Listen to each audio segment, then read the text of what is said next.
Ahora tenemos 15 y 16 años y cuando hicimos la canción teníamos 7 y 8 años.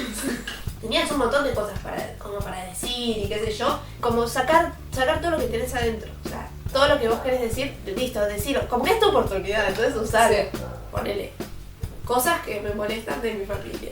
Y yo había puesto que mi papá ronca mucho. Esto es lo que me acuerdo, como que anotábamos cada uno en una hoja como personas y cómo roncaban. Me acuerdo que estábamos por alguna razón re seguros, tipo nos mostrabas un acorde y iba más como mostrando distintos cómo quedaban arriba de la música y tipo era tipo sí o sí tiene que ser ese.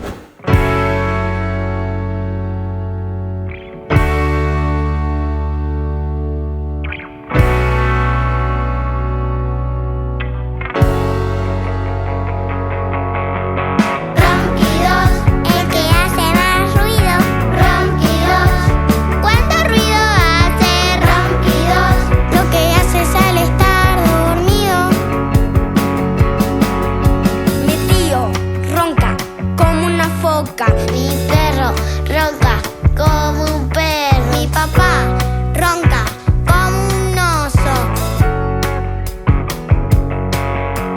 Ronquidos, el que hace más ruido.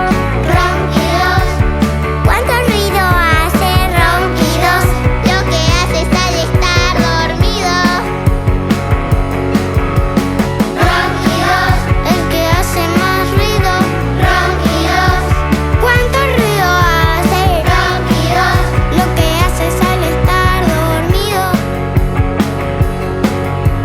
Mi gato no ronca, ronronea. Mis amigos y amigas roncan como chanchos. Mi mamá ronca como una hiena. Ronquidos, ronquidos, ¿cuánto ruido hace?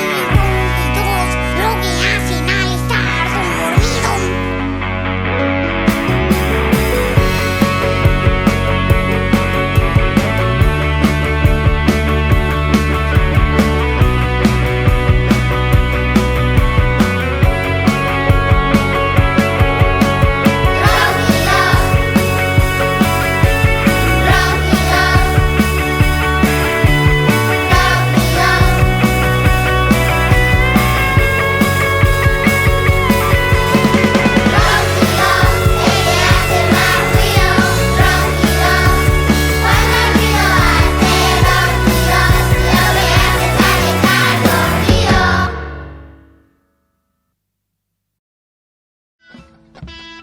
Mi tío ronca como una foca. Mi perro ronca